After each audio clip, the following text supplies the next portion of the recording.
Bonjour tout le monde, j'espère que vous allez bien.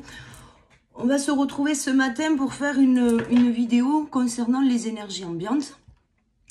Alors c'est la nouvelle lune ce soir, si je dis pas de bêtises. C'est la nouvelle lune ce soir, une nouvelle lune qui va nous amener vers un peu plus d'équilibre. Bon, il était temps. On a alors je suis pas astro, hein, mais je crois qu'on est en balance, si je dis pas de bêtises. Je vais vous parler des énergies du moment, tout simplement. Désolée, hein, voilà. Mes cheveux, toujours mes cheveux. C'est comme mes cernes, vous voyez ça, c'est... Bon, bref. On va parler des énergies du moment. Parce que ça va pas très bien dans le collectif Flamme Jumelle. Et donc, du coup, je voudrais en parler. Il y a, alors sur les retours que l'on m'a fait là ces derniers jours, moi-même aussi j'ai pu constater tout ce qu'on m'a rapporté. Il y a des douleurs notamment constatées chez la polarité yin qui est en train de se taper un mal de ventre de fou, de folie. Alors moi ça a commencé il y a un peu plus d'une semaine maintenant. J'ai commencé à avoir vraiment très mal au ventre, des nausées, voilà. J'ai commencé à avoir des nausées. Je sais que pour certains, ça en est même arrivé au vomissement complètement. Donc, beaucoup de choses qui sont en train d'être purifiées. Donc, si vous avez mal au ventre, donc polarité yin, détendez-vous, tout va bien, ça va bien se passer. Je sais que pour peu, c'est pas supportable. Enfin, pour beaucoup, il y en a certains, c'est pas supportable du tout. Il y en a qui sont cloués au lit et d'autres qui arrivent à gérer, tant bien que mal. C'est des choses qui sont en train d'être épurées, notamment des mémoires pour beaucoup. Des choses où il va falloir mettre le doigt. Moi, je sais que il y a des choses qui sont, alors pas forcément remontées, mais on va dire que mon passé a un peu refait surface et donc du coup c'est suite à ça que j'ai commencé à avoir très mal au ventre, une espèce d'électricité au niveau dans la zone du nombril. C'est vraiment c'est très agaçant parce que ça fait extrêmement mal. Donc si vous avez mal au ventre, n'hésitez pas à vous entourer avec des pierres. La lithothérapie peut faire beaucoup de choses. Prenez soin de vous, mangez, évitez de manger trop gras, voilà, un peu trop dégueu. Essayez de manger sainement, manger des légumes, essayez de, voilà, on est sur une phase de purification et donc du coup, si vous mangez sainement, ça va qu'aider. Hein, donc n'hésitez pas, tout ce qui est légumeuse et tout ça, n'hésitez pas à en abuser pour le coup. Beaucoup d'eau aussi pour aider à cette purification pourrait vous aider. Ce qui a été constaté également sur le parcours, c'est les énergies tierces. Pour certains qui n'arrivaient pas à mettre le doigt sur l'énergie tierce.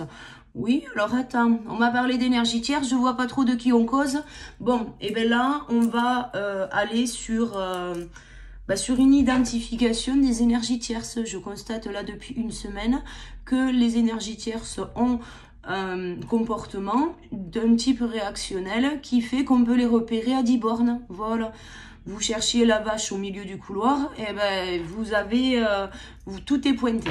De toute façon, l'énergie tierce en ce moment tape des crises de jalousie. Voilà, donc j'ai pu aussi constater moi dans mon entourage qui avait des énergies tierces, voilà, rien qui m'a fait plaisir, bien évidemment, mais ça m'a permis de pouvoir les identifier, de pouvoir cerner la situation dans laquelle j'étais, qu'est-ce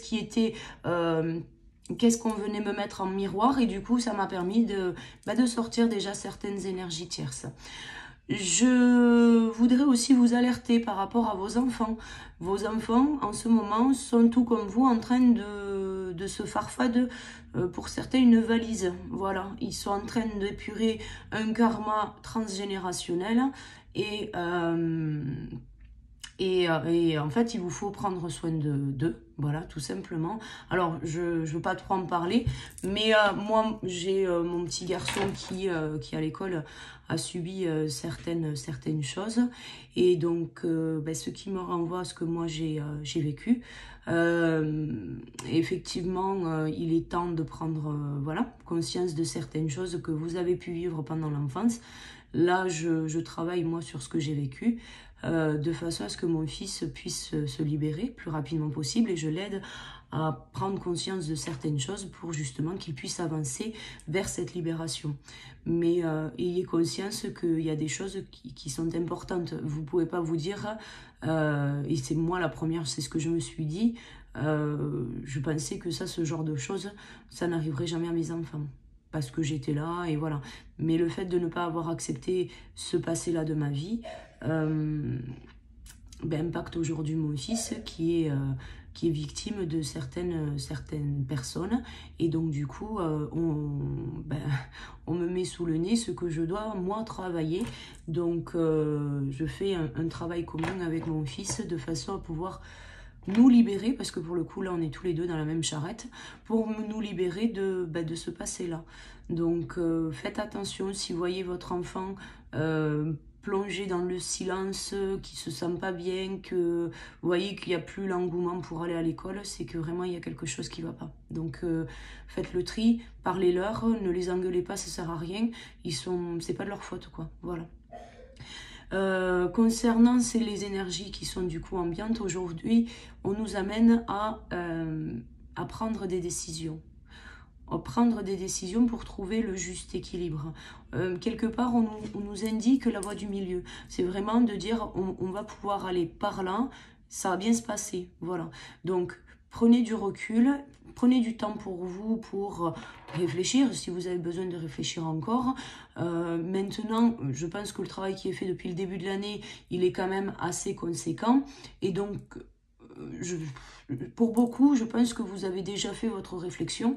Je pense que vous savez parfaitement ce que vous voulez dans votre vie, la personne que vous voulez dans votre vie. Je pense qu'il y a certaines vérités qui sont en vous déjà depuis un moment et que vous n'avez pas encore acté. Et donc là, il va être temps d'acter parce que sinon, ça va s'intensifier. On vous mettra encore plus de signes et de synchronicité. On vous mettra encore plus de réactions au niveau de vos énergies tierces de façon à ce qu'à un moment donné, vous pétiez une durite et que vous puissiez prendre une décision qui sera bonne pour vous. Alors, le principe de ce qu'on va appeler la foudre, le principe de base de la foudre, ce n'est pas de vous faire revenir vers l'autre. Attention, ne confondez pas tout. Parce que la dernière fois, on m'a dit, oui, Caro, j'ai eu des foudres parce qu'on veut que je retourne vers ma jumelle. Bon, non, en fait, la foudre, elle est là. La foudre, elle est là pour vous faire expérimenter une nouvelle situation de façon à ce que vous puissiez conscientiser et prendre conscience de ce qui est bon pour vous. C'est tout. Ça ne vous ramènera pas vers le jumeau ou la jumelle. C'est, voilà. Maintenant, je ne vais pas dire libre à vous parce que vous avez une incarnation qui est clairement définie. Ceux qui aujourd'hui s'amusent à faire ce genre de choses, effectivement, ne sont pas forcément très très bien. Prenez des décisions, quoi. Enfin, j'ai envie de vous dire, le couple flamme jumelle, il est comme il est chiant à mort. Pourquoi? Parce que dès le départ, alors au départ à la rencontre, c'est tout chousse. Oui, tu comprends ma Brenda, moi je le kiffe, je sais pas pourquoi je le kiffe, mais je le kiffe. Voilà, on sait pas trop, on ressent des trucs qu'on n'avait jamais ressentis pour personne. C'est tellement intense que le truc il nous fait flipper de ouf. Et puis au bout d'un moment, au bout de quelques semaines, de quelques mois, alors c'est pas en général, c'est pas des années, hein, voilà, faut être clair, le réveil de l'ego se fait tout de suite. Et quand on a ce réveil de l'ego, putain, on va passer des mois, voire des années, à se prendre le chou, parce qu'on ne voit pas les mêmes choses en fait. On n'a pas la même perception, on est différent. Les deux jumeaux sont différents. Donc forcément, vous n'allez pas pouvoir avoir ce que vous souhaitez. Il faut vraiment l'intégrer ça. Dans votre phase de séparation, il vous faut vraiment comprendre que votre jumeau, votre jumelle ne verra jamais la même chose que vous. Elle aura toujours une interprétation différente de vous, elle aura toujours une vision différente de vous, elle pensera toujours différemment de vous, mais là où effectivement votre cheminement, le fait que vous vous aimiez vous-même, le fait que vous repreniez confiance en vous, que vous ayez une meilleure estime de vous, va faire en sorte que vous ne créez plus de besoins vis-à-vis de l'autre. Alors, vous avez toujours des besoins, hein, parce que ça aussi, je vais reprendre un petit peu ce que j'ai annoncé sur les dernières vidéos, parce qu'effectivement, il y a une petite incompréhension. Vous n'avez pas besoin de votre autre. Vous êtes capable, vous-même, aujourd'hui, de combler vos propres besoins. Donc, à un moment donné, n'allez pas chercher midi à 14 de ce que l'autre va pouvoir vous apporter. Il va rien vous apporter. Donc, à un moment donné, vous êtes, vous, juste là pour fusionner, pour créer cette troisième énergie qui est l'amour inconditionnel. N'allez pas chercher midi à 14. Pardon. Le but de votre incarnation est d'épurer votre ego, de comprendre que vous êtes autonome, malgré le fait que vous n'ayez qu'une seule polarité, et de pouvoir à un moment donné vous compléter à la perfection avec votre autre. C'est-à-dire que vous commencez la phrase, il la termine. On ne vous demande pas de penser pareil. Là, on vous demande juste de vous compléter.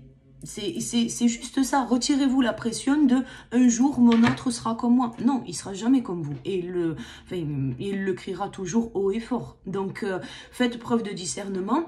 Prenez du recul.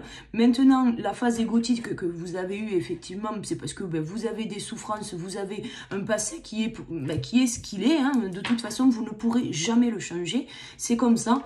Un jour, vous êtes cassé la gueule dans pleine rue, dans 10 ans, vous serez toujours cassé la gueule sur ce jour-là. Donc, n'allez pas chercher midi à 14 à vouloir faire en sorte que votre passé disparaisse parce que ça n'arrivera jamais, et surtout que votre jumeau change, ça n'arrivera jamais aussi. Donc, arrêtez d'être dans l'illusion, arrêtez de vous dire que parce que vous vous êtes engueulé comme du poisson pourri, les choses ne pourront jamais changer, c'est faux. Voilà, parce que ça, si effectivement on réfléchit un petit peu sur la faisabilité du parcours, effectivement, ça peut être très déstabilisant parce qu'on se dit, mais en fait, le truc, il s'arrêtera jamais. Effectivement, pour certains, je sais que ça fait des années et que ça commence à être très très long, mais à un moment donné, prenez du recul. Contrairement aux couples normaux, le couple lambda, hein, désolé pour ceux qui ne sont pas en parcours de flamme jumelle, c'est pas, voilà, c'est pas un jugement ou quoi que ce soit.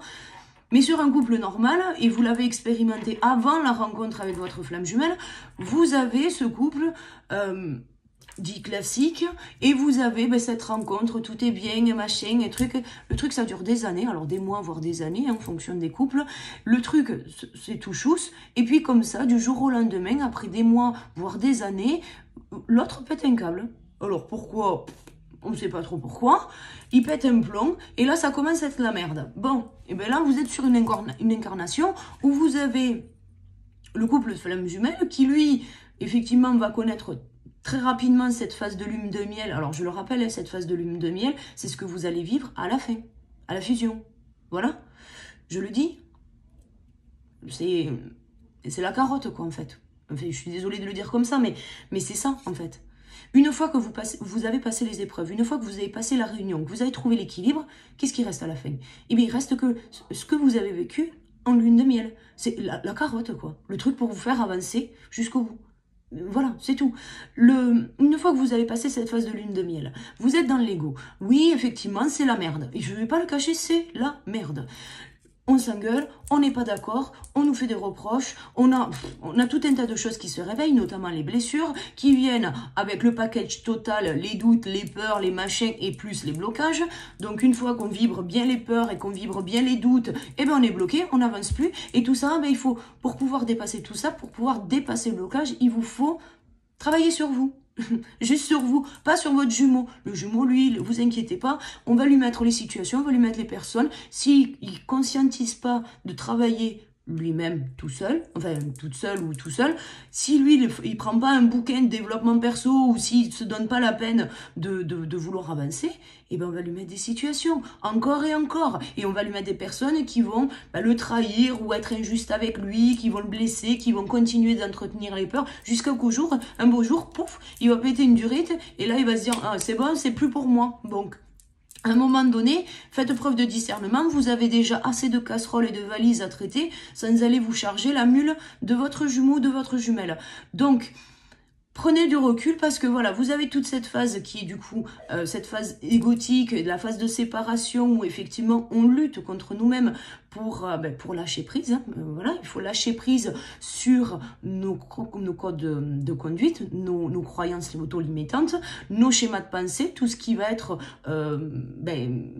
tout ce qui va être une entrave pour vous-même. Tout ça, vous allez l'épurer. Une fois que vous avez passé ça, vous avez la phase de réunion. La phase de réunion, c'est un peu l'entre-deux, vous voyez. On trouve le juste équilibre. Mais quelque part, quand on est en phase de réunion, on sait qu'on va plus s'en aller. On sait. On a choisi l'autre. On a choisi l'autre envers et contre tout. Vous... je vais pas vous dire que le yin choisit, parce que c'est pas le yin qui choisit. Moi, sur les personnes que j'accompagne, c'est... je vais pas annoncer du 100% parce que j'ai pas tous les cas en tête, mais pour beaucoup, c'est le yang qui est revenu, c'est le yang qui a posé le choix. Enfin, c'est même pas revenu, c'est déjà posé le choix. Le yin est capable de revenir du moment que le yang a posé le choix. Mais après, c'est une vibration. Mais une fois que vous êtes là-dedans, une fois que vous êtes dans la réunion, vous avez ce recul. Vous êtes plus calme, plus apaisé, même si tout n'est pas terminé.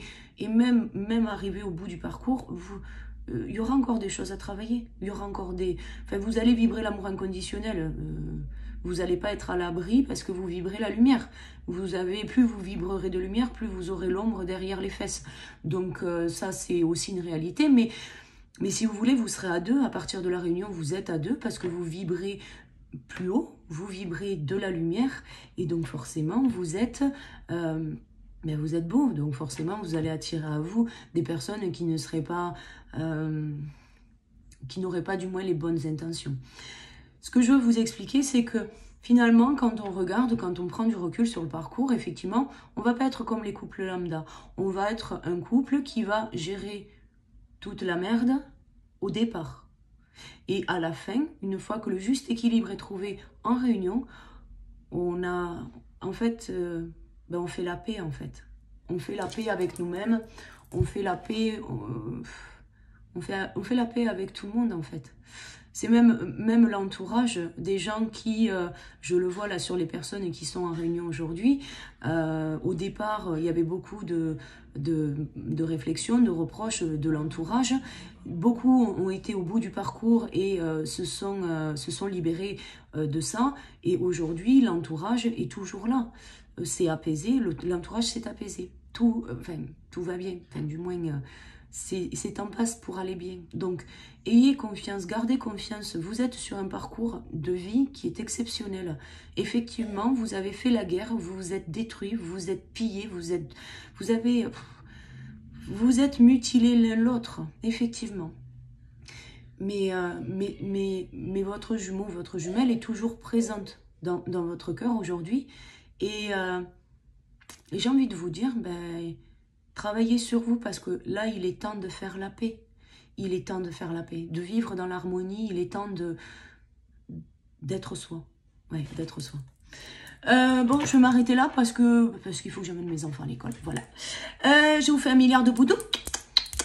Je vous dis à très vite pour une prochaine vidéo. À bientôt. Ciao, ciao.